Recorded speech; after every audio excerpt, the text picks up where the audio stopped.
Shalom Bapak Ibu, saudara kasih dalam nama Tuhan Yesus. Sangat senang kembali dapat bertemu kepada saudara-saudara yang hebat dimanapun berada, khususnya di Indonesia, dari Sabang sampai Maroke, maupun Anda yang ada di luar negeri, para mahasiswa yang tengah belajar di luar negeri, di Malaysia, Amerika Serikat, khususnya di negara bagian California. Greeting from Indonesia, may God bless you abundantly. Amin. Ya, demikian juga yang di Australia, salam, may God bless you too. Dan demikian juga yang ada di negara-negara lainnya. Saya yakin sukacita damai sejahtera tercurah atas kita, dan semuanya kita diberikan kesehatan yang prima oleh Tuhan, dan biarlah kiranya tuntunan Tuhan juga terus menyertai kita, turun atas kita, sehingga kita dibuatnya berhasil di dalam nama Tuhan Yesus. Hari ini saya akan membagikan firman Tuhan, namun sebelumnya mari kita satukan hati kita berdoa terlebih dahulu. Tak henti-hentinya kami mengucap syukur Tuhan karena kebaikan-kebaikan yang Kau limpahkan. Dan biarlah Bapa, hari ini kami datang ke dalam hadirat-Mu yang kudus, rindu untuk dengar-dengaran dengan suara-Mu. Berkati setiap kami, urapi setiap kami, khususnya hamba-Mu yang akan menyampaikan isi hati-Mu. Di dalam nama Tuhan Yesus, kami telah berdoa dan mengucap syukur. Haleluya. Amin. Amin. Amin, saudara.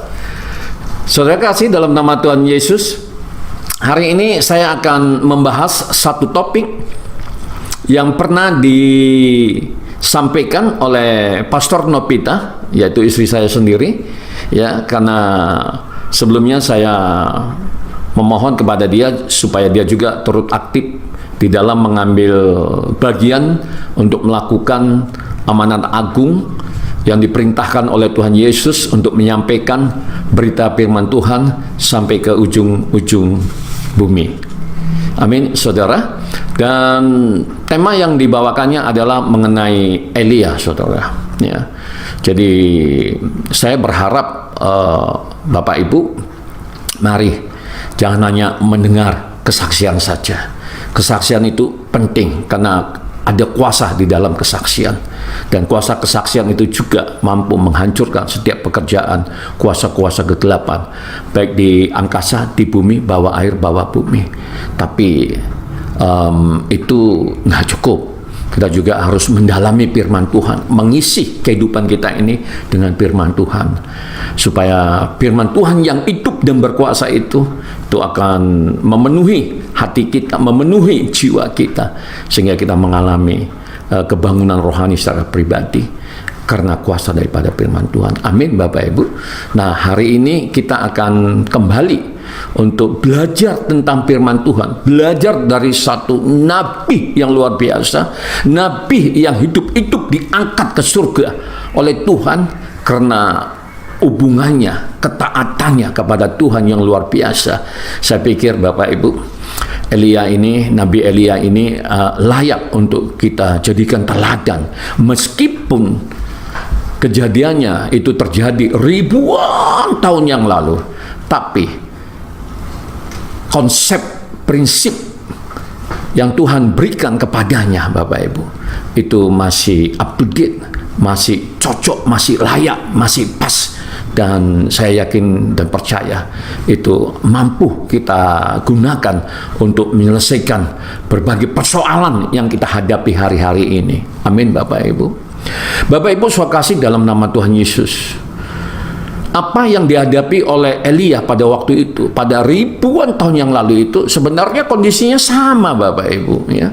Kenapa sama saya katakan? Karena musuh Elia pada waktu itu ya musuh yang sama seperti yang kita hadapi hari-hari ini, yaitu iblis, Bapak Ibu. Bapak Ibu, sebenarnya situasi, kondisi, keadaan yang dihadapi oleh Elia itu nggak jauh-jauh beda, Bapak Ibu. Kenapa? Karena yang dihadapi oleh Elia itu adalah musuh yang tidak kelihatan, iblis, dan hari ini dia masih, sampai sekarang ini masih ada di tengah-tengah kita, Bapak Ibu. Cuman lokusnya yang beda, timingnya yang beda. Pada zaman Elia itu terjadi ribuan tahun yang lalu, dan itu jauh di sana, Bapak Ibu. Tapi kalau kita perhatikan sekarang ini hampir sama. Karena iblis sampai sekarang masih bekerja ekstra keras, Bapak Ibu. Nah, sehingga apa yang terjadi terhadap bangsa Israel pada waktu itu, Bapak Ibu? Nah, Alkitab menjelaskan bahwasanya iblis memakai Raja Ahab dan istrinya Isabel untuk membawa bangsa umat pilihan Allah beribadah kepada Baal. Ini yang jadi persoalan, Bapak Ibu. Nah, sehingga Elia seperti kita orang percaya, dia terbeban, Bapak Ibu, untuk melihat bangsanya telah jatuh di dalam dosa yang begitu amat dalam. Nah, sehingga Elia muncul tiba-tiba tanpa kita ketahui, Sisila keluarganya, ya, dia muncul, Bapak Ibu. Itu artinya apa? Jika Elia bisa muncul di panggung tiba-tiba yang tidak jelas latar belakangnya, saya yakin Bapak Ibu juga bisa dipakai oleh Tuhan luar biasa seperti Elia. Mengapa tidak? Nah, ini yang harus kita pahami, Bapak Ibu. Mari kita buka dulu satu ayat supaya semakin mantap kita. Amin, Bapak Ibu. Ayo mari kita baca sama-sama. Ya, dari 1 Raja-Raja pasalnya yang ke-17 ayatnya yang ke-1. Ya, amin, Bapak Ibu sudah dapat ya. 1 Raja-Raja pasal 17 ayatnya yang ke-1, di sana dikatakan demikian. Lalu berkatalah Elia orang Tisbe dari Tisbe Gilead kepada Ahab, demikian Tuhan yang hidup, Allah Israel yang kulayani, sesungguhnya tidak akan ada embun atau hujan pada tahun-tahun ini kecuali kalau kukatakan. Amin, Bapak Ibu. Ini suatu hamba Tuhan yang luar biasa, yang berani pada waktu itu datang langsung kepada raja, Bapak Ibu. Ya, padahal kalau kita mempelajari literatur yang ada, Elia tidak memiliki akses ke kerajaan. Elia tidak memiliki hubungan koneksi yang dekat kepada Raja Ahab. Tapi karena kedekatannya, keakrabannya dengan Tuhan, lalu Tuhan percayakan anaknya, hambanya yang bernama Elia untuk menyampaikan pesan firman Tuhan. Nah, ini Bapak Ibu. Ya. Tadi di ayat tersebut dikatakan, apa pesan firman Tuhan? Akan ada kekeringan kurang lebih 3,5 tahun. Nah, ini. Nah, tentu Raja Ahab pada waktu itu bisa saja menolak, Bapak Ibu. Ya, siapa orang ini tiba-tiba datang? Siapa ini? Ya, tapi Elia nggak pernah gentar, Bapak Ibu, karena dia sudah pegang firman Tuhan.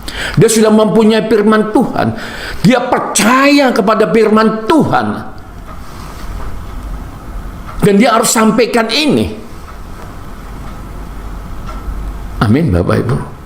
Ini sesuatu yang luar biasa yang boleh kita teladani untuk kehidupan kita hari-hari ini, Bapak Ibu. Karena dari pengamatan saya di lapangan, Bapak Ibu, ini maaf, saya yakin kalau Bapak Ibu yang mendengarkan firman Tuhan ini bersama dengan saya sekarang ini, saya yakin semuanya pada percaya, semuanya pada taat. Ya, tapi masih ada, Bapak Ibu, orang-orang percaya, orang Kristen yang tidak percaya dengan firman Tuhan, yang tidak percaya kepada mujizat-mujizat Allah, bahwasanya mujizat-mujizat tersebut masih hadir, masih ada, masih bekerja luar biasa, Bapak Ibu. Nah, ini ya, masih ada yang nggak percaya akan hal itu, Bapak Ibu. Dan ini tentu menjadi pergumulan bagi kita orang-orang percaya. Jadi kalau kita orang Kristen sendiri tidak percaya kepada firman Tuhan, tidak percaya kepada mujizat-mujizat yang sudah Tuhan berikan kepada kita untuk kita lepaskan kepada musuh kita, untuk menghancurkan, merobohkan benteng-benteng pertahanan lawan. Kalau kita nggak percaya, selesai kita semuanya. Nah, itu Bapak Ibu. Ya, mungkin ini karena salah satu pengajaran juga, karena memang ada pengajaran dari golongan tertentu yang mengatakan bahwasanya mujizat Allah itu sudah selesai ketika Rasul Allah yang terakhir wafat. Jadi sejak Rasul terakhir sudah nggak ada di muka bumi ini, maka selesailah semua. Nah, ini saya pikir kalau demikian Bapak Ibu, apa yang terjadi? Alkitab hanya menjadi buku-buku kosong yang tidak mempunyai kekuatan. Nah, akibatnya apa? Akibat dari pengajaran ini apa? Ketika datang ke gereja, saya lihat banyak yang tidak bawa Alkitab. Memang kita akui juga ada yang bawa Alkitab secara elektronik. Tapi bagaimana kita akan menulis-nulis catatan? Bagaimana kita membuat tanda? Oh, ini bentuk nasihat, ini bentuk teguran, dan lain sebagainya. Kan nggak mungkin di elektronik itu kita coret-coret kan, Bapak Ibu. Amin, percaya ya? Ya, setuju ya dengan apa yang saya sampaikan? Nah, ini. Nah, Elia itu luar biasa Bapak Ibu. Dia percaya kepada firman Tuhan. Lalu dia datang kepada Ahab. Pada waktu itu dia nggak tahu, dia ya pergi saja seperti itu. Karena dia yakin apa yang dia pegang ini adalah firman Tuhan, pesan Allah yang harus disampaikan. Kalau kita belajar tentang Elia, siapa Elia? Yakobus berkata, ya, di Yakobus 5 ayat 17 di sana dikatakan demikian Bapak Ibu. Elia adalah manusia biasa sama seperti kita, dan ia telah bersungguh-sungguh berdoa supaya hujan jangan turun, dan hujan pun tidak turun di bumi selama 3 tahun dan 6 bulan. Amin Bapak Ibu, luar biasa ya. Jadi Alkitab menjelaskan bahwasanya Elia itu adalah manusia biasa ya Bapak Ibu ya. Bukankah kita ya mungkin kita berpikir ya, pendeta Andi, aku ini kan cuma biasa. Loh, Elia orang biasa kok. Alkitab katakan Elia orang biasa.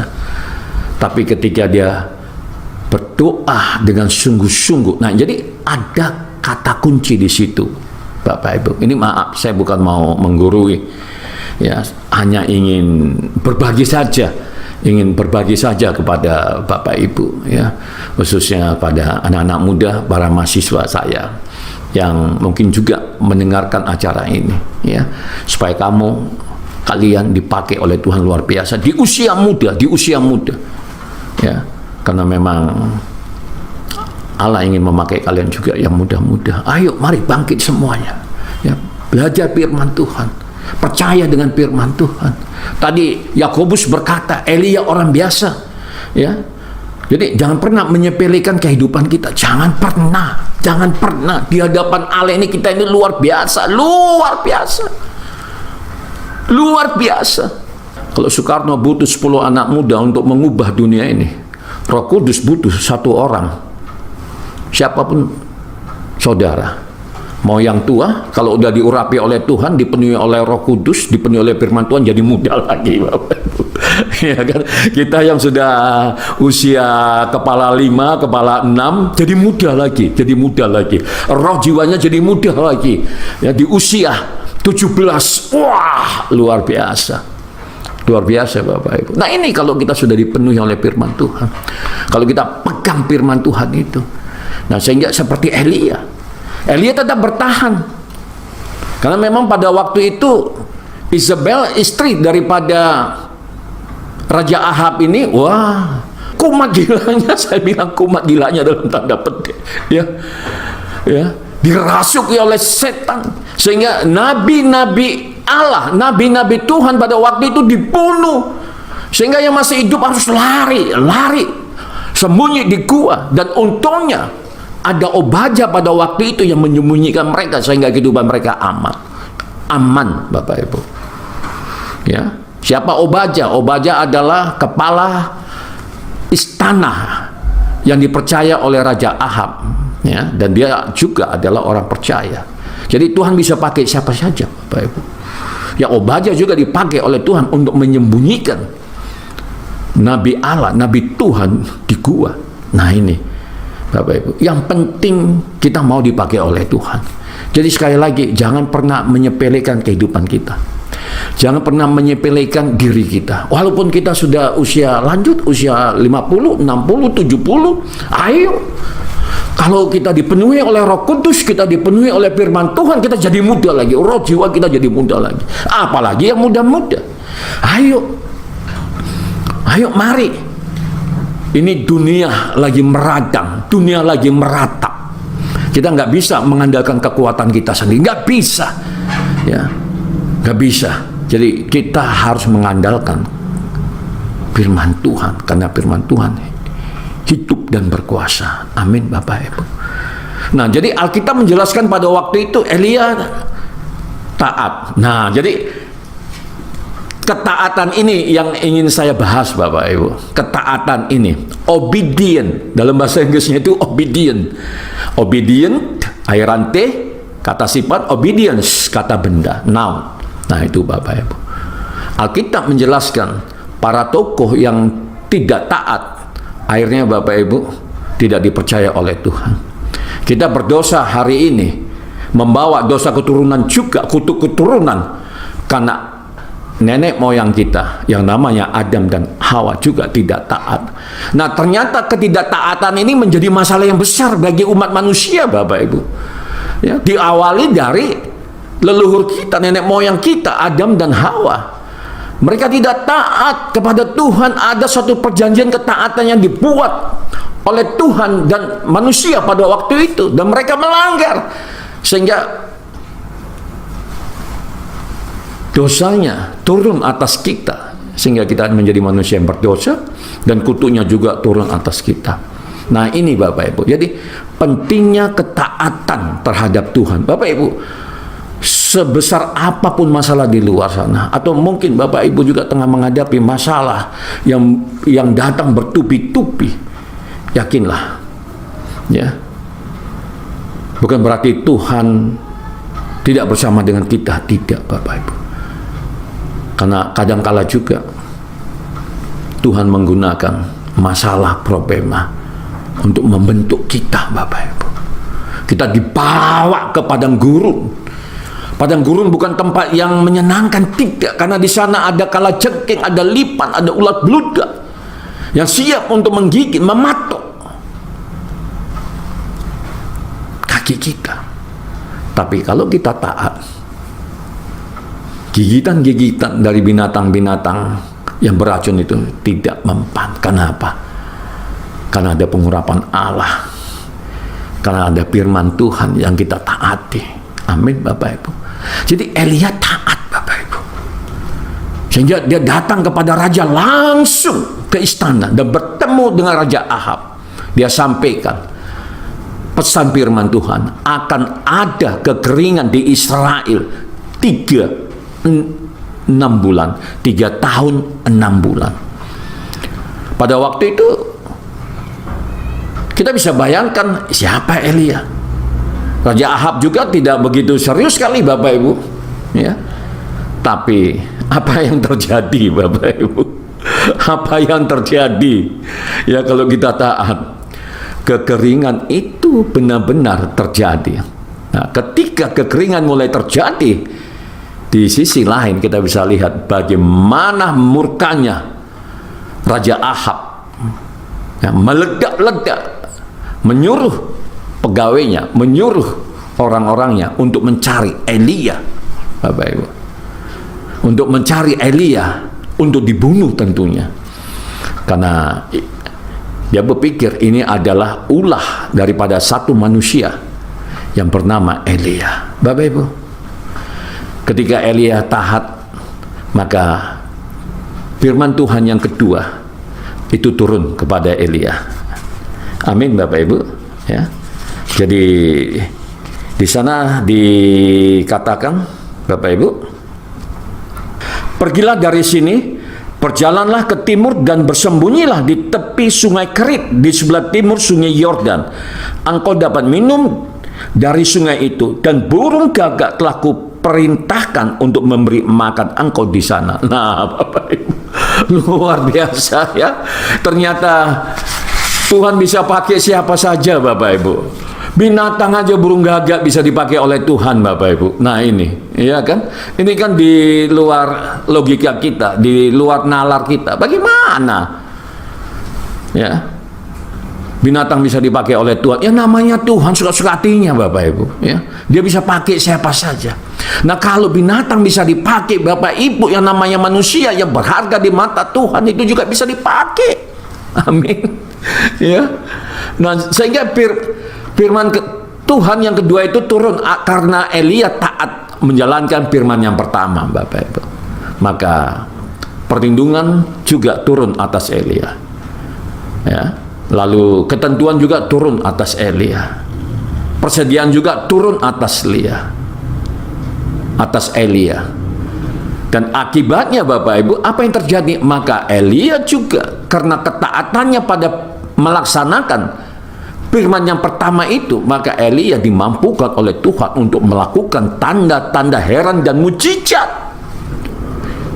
Dia dimampukan untuk menciptakan tanda-tanda heran, menghidupkan orang mati, melipat gandakan makanan, dan mengundang api dari surga untuk membunuh habis nabi-nabi Baal, Bapak Ibu.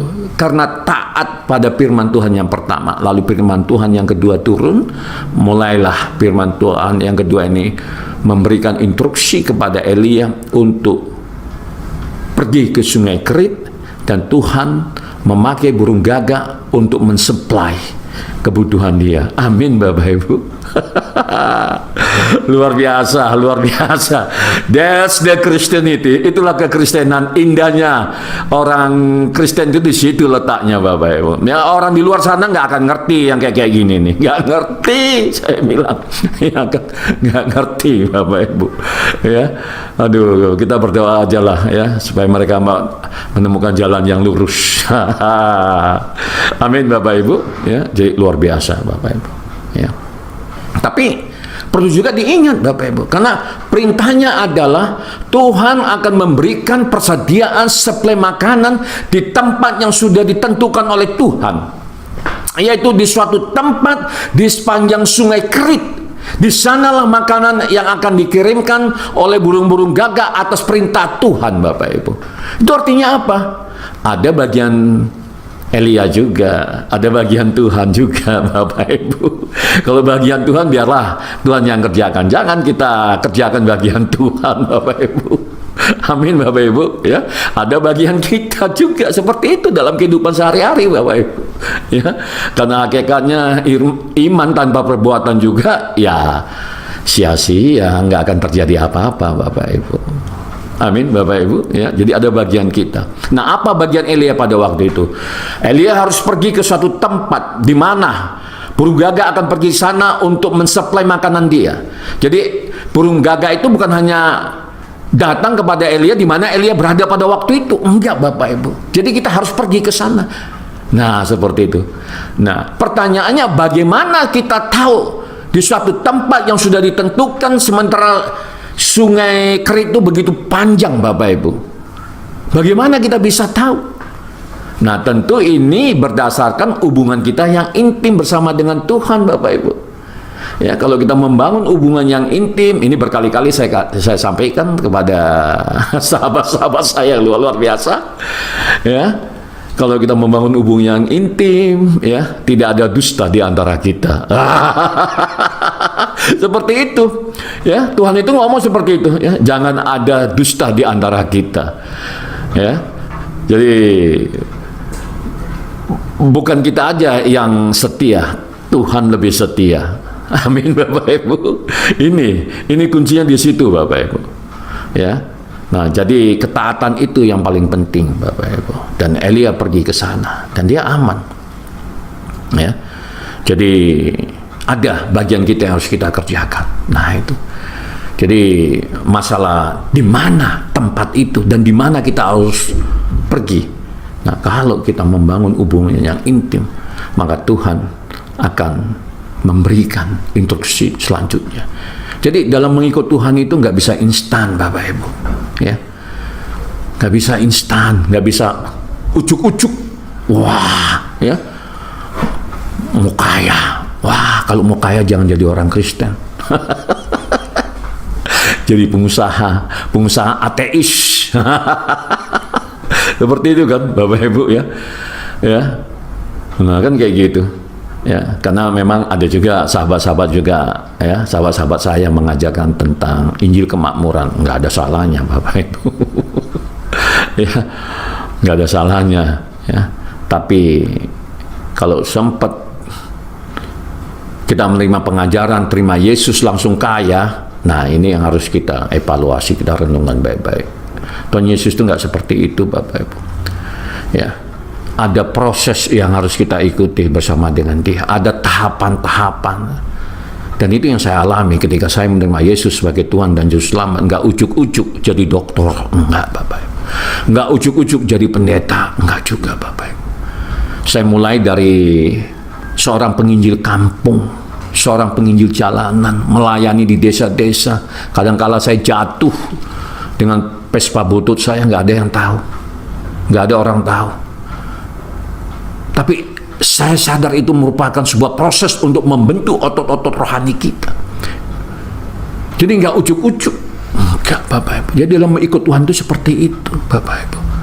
Nah, jadi ini pesan saya kepada sahabat-sahabat saya, bapak-bapak, ibu-ibu, saudara kasih dalam nama Tuhan Yesus. Demikian juga para mahasiswa yang saya kasihi dimanapun kalian berada.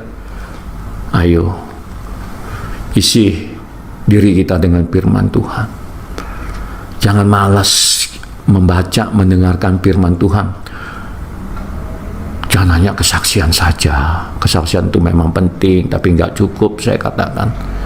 Firman Tuhan itu yang harus kita kunyah-kunyah, kita konsumsi menjadi makanan yang lezat untuk menyegarkan roh jiwa kita.